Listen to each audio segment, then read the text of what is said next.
Welcome to Raising the Bar, a podcast giving no bullshit marketing advice for Aussie business owners. Expertise takes experience, and that's why we tell stories from lived experience to deliver marketing that raises the standard of what Aussie business owners should expect. Hey, welcome back to another episode of Raising the Bar. I am Meep. I'm with my good friend Strutty. What's news?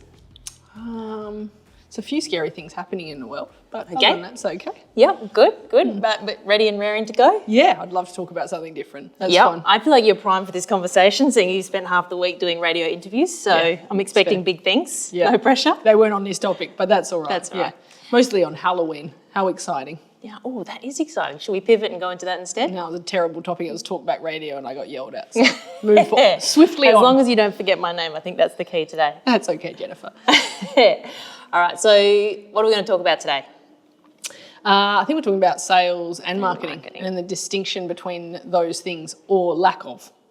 Lack thereof. Yeah, I feel like a lot of business owners say marketing and sales in the same breath, but then really struggle to understand, or they don't see them linked, or they link them too much, and it's really hard to define what's what and who's doing what in the business. So why do you think that is? So listen, I think, we believe it should be like enterprise, right? So in the enterprise model, you have the hunters, the business development managers, you have your marketing team, which actually usually sits quite siloed, ironically, and then your account managers who are, more sort of farming the work, looking after the accounts, making sure they retain and grow revenue within an account.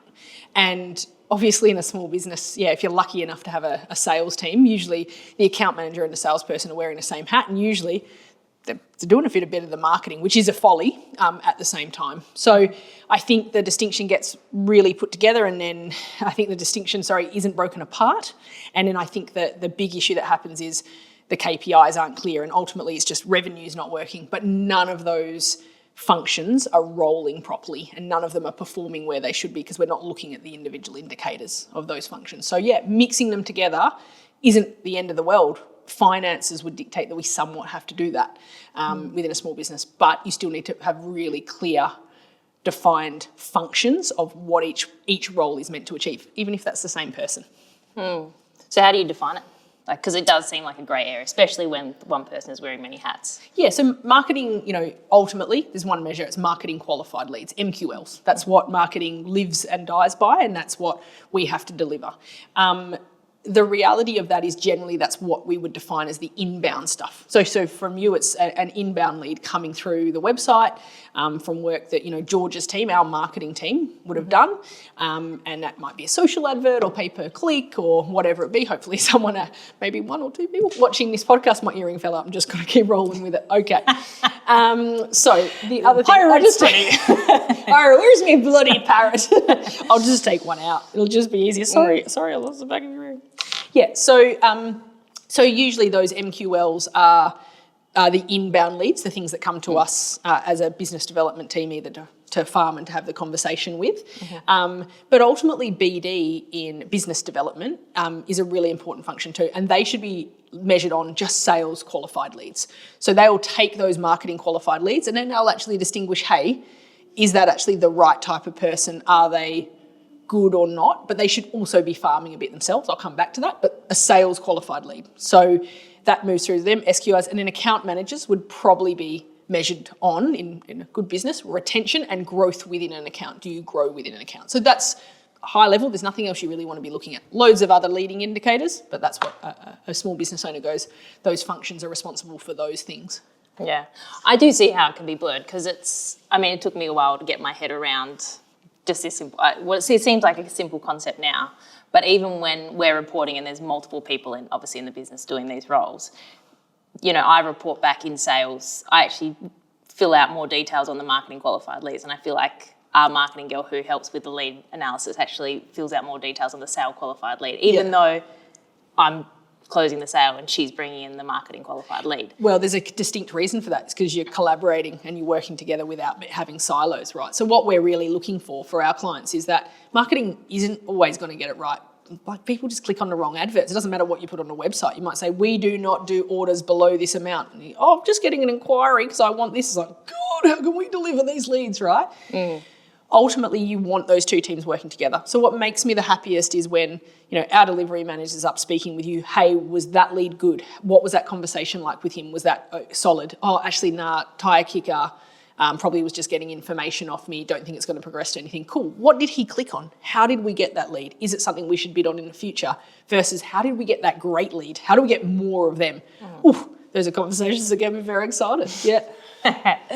Yeah, I feel like that happens. I feel like I didn't truly appreciate how good it was here with what we do and what I'm set up in sales. But Shucks, that's okay. this is not directed at you, it's at the team. Oh, but okay. that's okay. All right. But it's amazing because even though my role is really majority sales and BD, how much, if it's a bad lead, and if you get continual leads, which are a bit hard, how much time you can waste on it.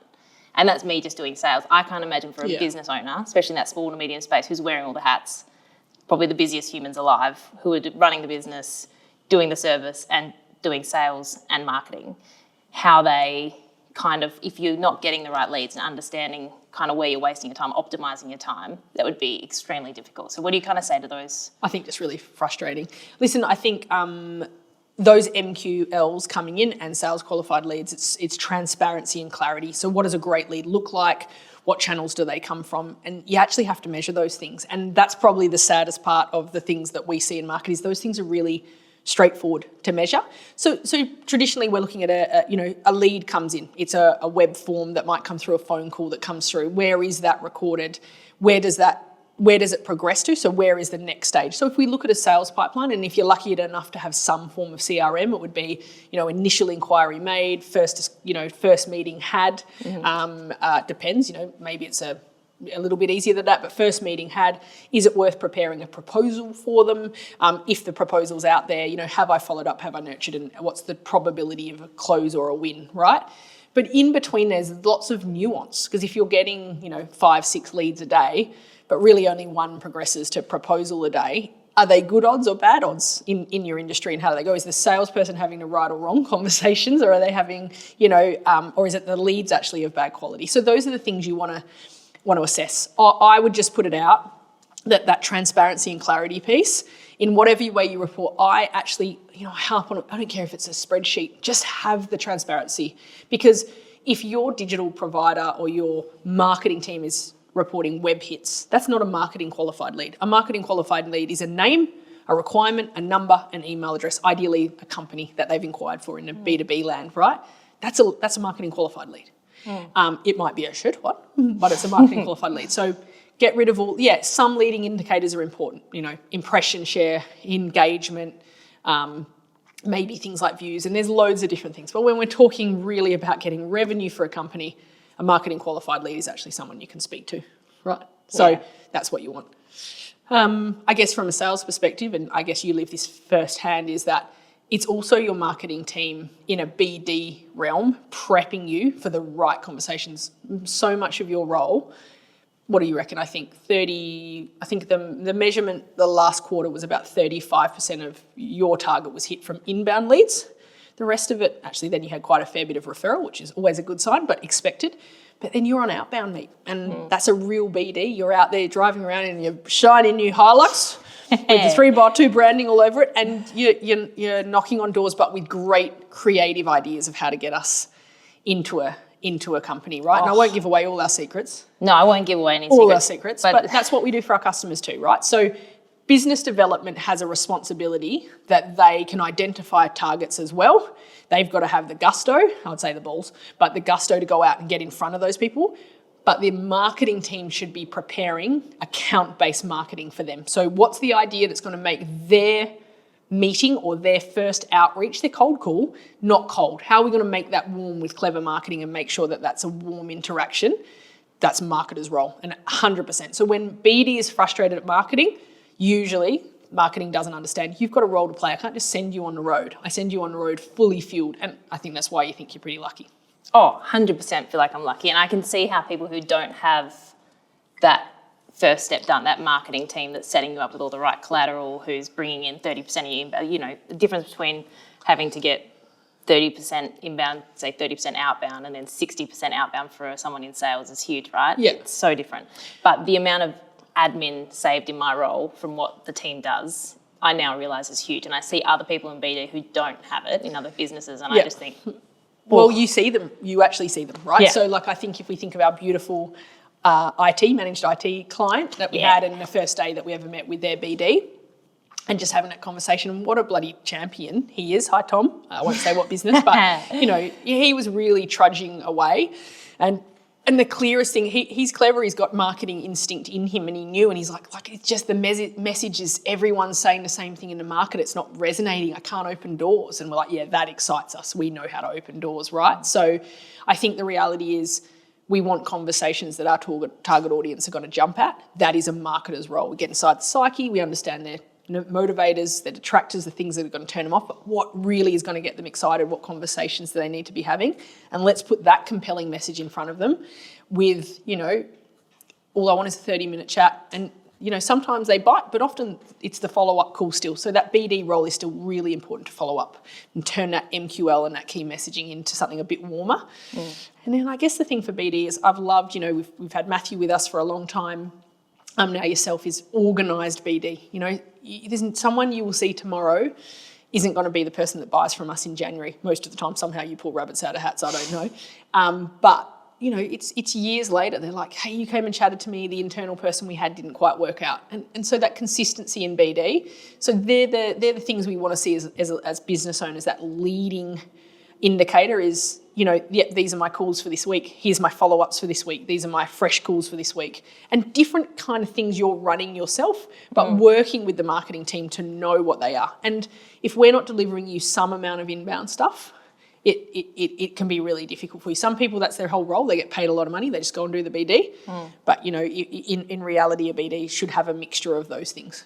Yeah, I think it does. It keeps you on track as well in terms of, when you have a marketing team that's kind of built out a campaign for you, you don't then go, oh, that didn't work this week, or I had a bad week out on the road. I need a different approach. And someone's put in a lot of time, there's a lot of strategy behind it, you kind of respect it, and there's like longevity in the approach you take. And I feel like you give it the right amount of time and don't get distracted.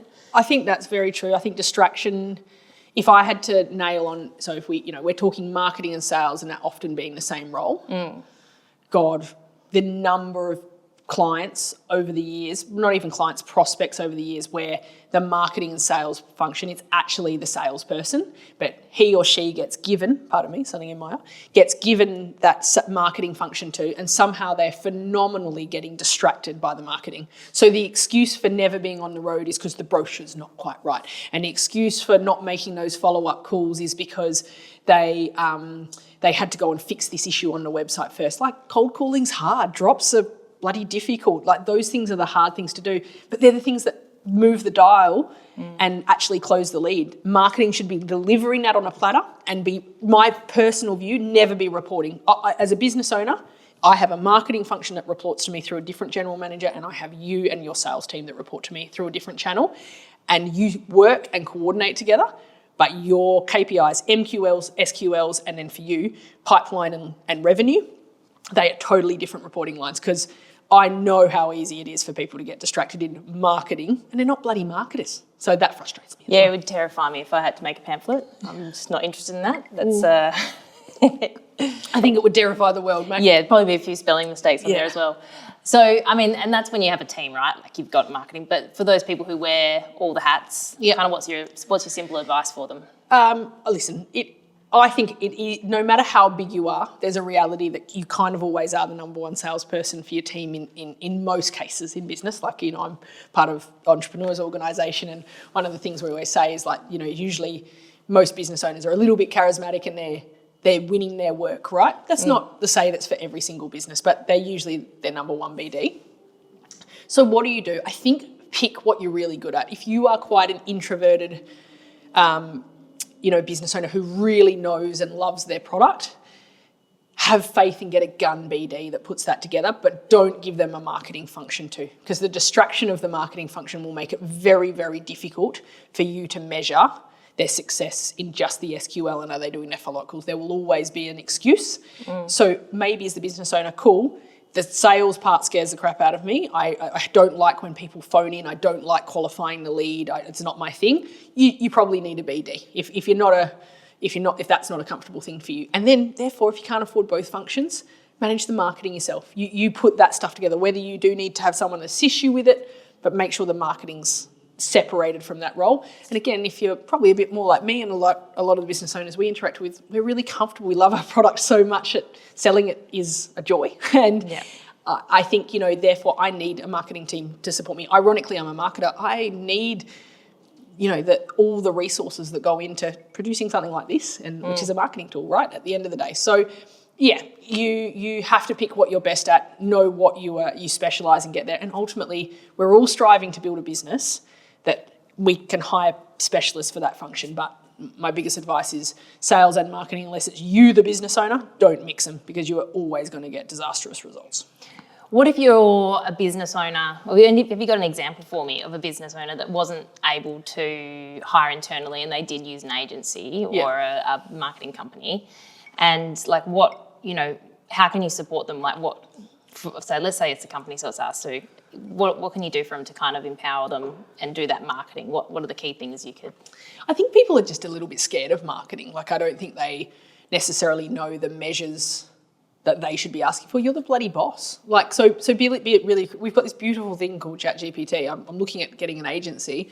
What are the key metrics I should ask them to perform on? And ultimately, there's got to be the big question of return on investment that will come up. That takes a few months, maybe 6 months at its best, to start to return, to demonstrate, right? Because you have to build assets first, so it takes a bit. But guys, I want to be talking, where is it? What is your success measured on? What is the one thing that we're going to be successful? And you define that we'll work with them, define that as a business owner.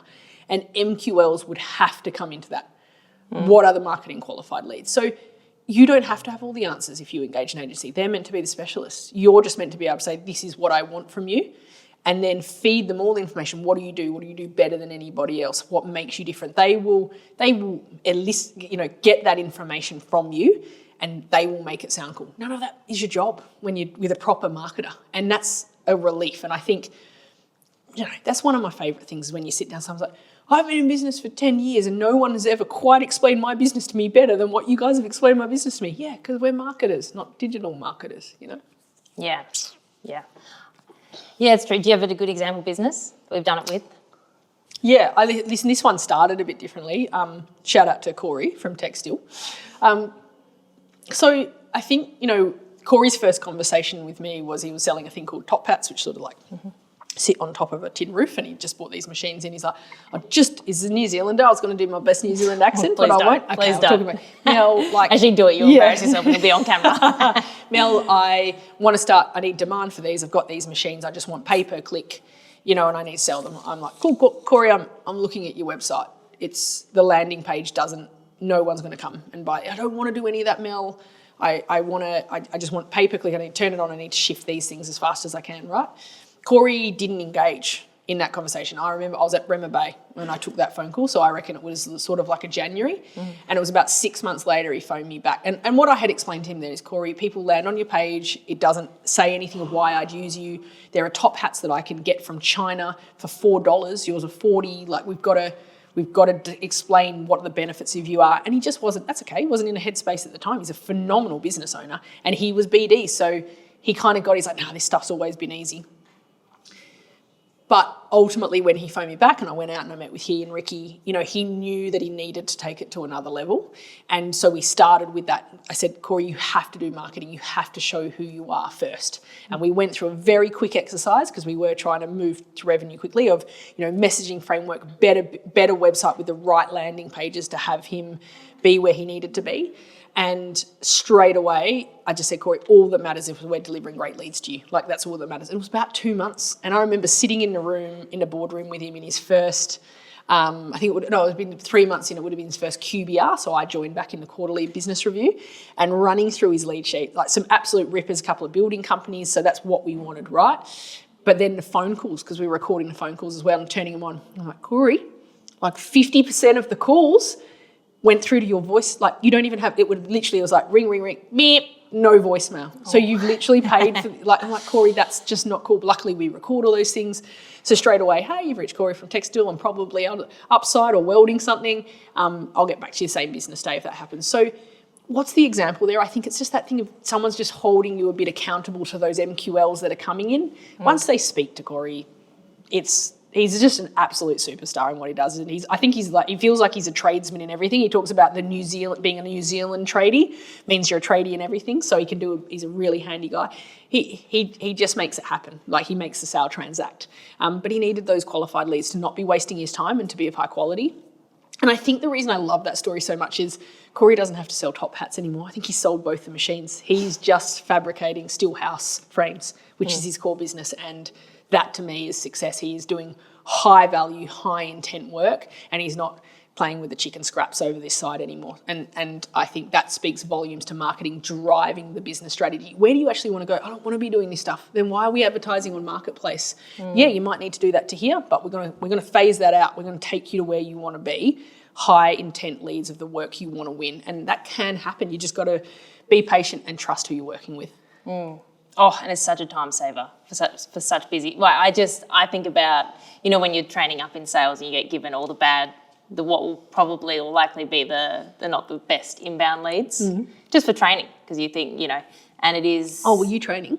Just wasting my leads. No, out.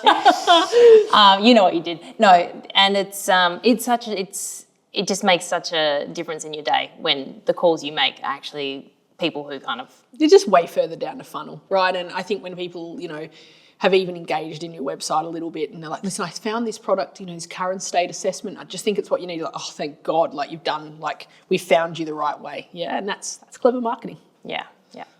So wrap this up for me. Give us the non-BS takeaways from this episode. Yeah, so first and foremost, know the roles and know the KPIs of each role. So MQL, SQL, ultimately revenue. And then you can dig a little deeper into things like, conversion rates and stuff like that. Just know if your salesperson is actually good. You're all right. That's all right. Just checking. No silos speaking to each other. So often, I hate to say this in a derogatory manner, but the marketing person, the marketing girl, the marketing kid, they're a grad and they're sitting in the corner and you've got a BD with 20, 30 years experience and someone's suggesting bloody TikTok videos to them, and no wonder they want to pull their hair out because they're chasing a target to feed their family. Oh, it's not funny anymore. Yeah. Oh, sorry. I see their frustration, right? If you're going to bother with marketing, do it right. So that's really, really important.